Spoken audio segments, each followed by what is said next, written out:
तो हम लोग जानने वाले हैं कि अम्ल वर्षा किसे कहते हैं, यह क्यों होता है, अम्ल वर्षा कब होता है, अम्ल वर्षा का फॉर्मूला क्या है। ठीक, कहने का मतलब कि अम्ल वर्षा के बारे में जितना कुछ भी आप लोगों को पढ़ना है ना, वह सब कुछ इस वीडियो में हम लोग डिटेल में जानने वाले हैं। ठीक, तो सबसे पहले हम यह समझ लेते हैं कि अम्ल वर्षा कहते किसे हैं और यह होता क्यों है। ठीक, देखिए इस तरह से जो नॉर्मल वर्षा होता है यह तो आप सभी लोग देखे होंगे, लेकिन अम्ल वर्षा ना हमेशा नहीं होता है, यह कहीं कहीं पर होता है और इसे हो सकता है आप लोगों में से अधिकांश लोग देखे नहीं होंगे, लेकिन देखे नहीं भी होंगे ना तो कहीं पर किताब में या फिर न्यूज में जरूर सुने होंगे कि यहाँ पर अम्ल वर्षा हुआ है या फिर अम्ल वर्षा होता है। ठीक, तो अम्ल वर्षा क्या है, तो देखिए किसी पदार्थ के दहन के फलस्वरूप जब भी कोई भी पदार्थ जलता है, दहन का मतलब हुआ कि जलना। ठीक, कोई भी पदार्थ जलता है तो उससे देखिए क्या क्या निकलता है, कार्बन डाइऑक्साइड निकलता है,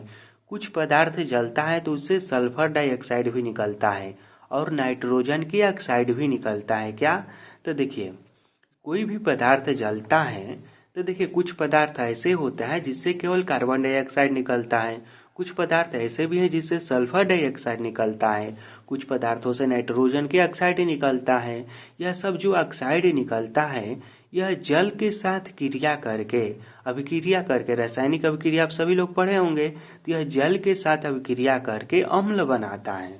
अब देखिए कोई भी पदार्थ जल रहा है तो उसका जो धुआं जाएगा तो वह ऊपर ही जाएगा ना, और वह ऊपर जाकर क्या करता है, तो देखिए जैसे कि यहाँ पर समझिएगा, देखिए कोई भी पदार्थ है, यह पदार्थ है यहाँ पर जल रहा है, यह भाप बन के, वाष्प बन के, कहने का मतलब कि धुआं बन के ऊपर गया। ठीक, अब ऊपर में जल वाष्प के कण भी है, ऊपर में ही बादल बनता है, अब यह ऊपर जाकर इकट्ठा हो गया। ठीक, अब इसने क्या किया, जल वाष्प के साथ यानी कि बादल के साथ या जल के साथ क्रिया करके यह अम्ल बना लिया, और यही अम्ल जब बारिश के रूप में धरती पर पड़ता है तो इसे ही अम्ल वर्षा कहते हैं। ठीक, तो एक बार फिर से इस परिभाषा को हम लोग देख लेते हैं। तो देखिए किसी पदार्थ के दहन के फलस्वरूप निकला हुआ कार्बन डाइऑक्साइड, सल्फर डाइऑक्साइड या नाइट्रोजन की ऑक्साइड जल के साथ क्रिया कर अम्ल बनाती है, और यही अम्ल जब बादल बन के धरती पर बरसता है तो उसे अम्ल वर्षा कहते हैं। ठीक,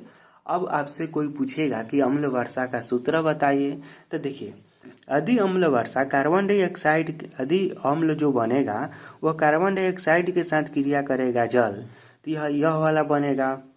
उसके बाद यदि नाइट्रोजन के ऑक्साइड के साथ क्रिया करेगा तो यह वाला अम्ल बनेगा। ठीक, तो यह दोनों क्या है, यह दोनों अम्ल है। ठीक।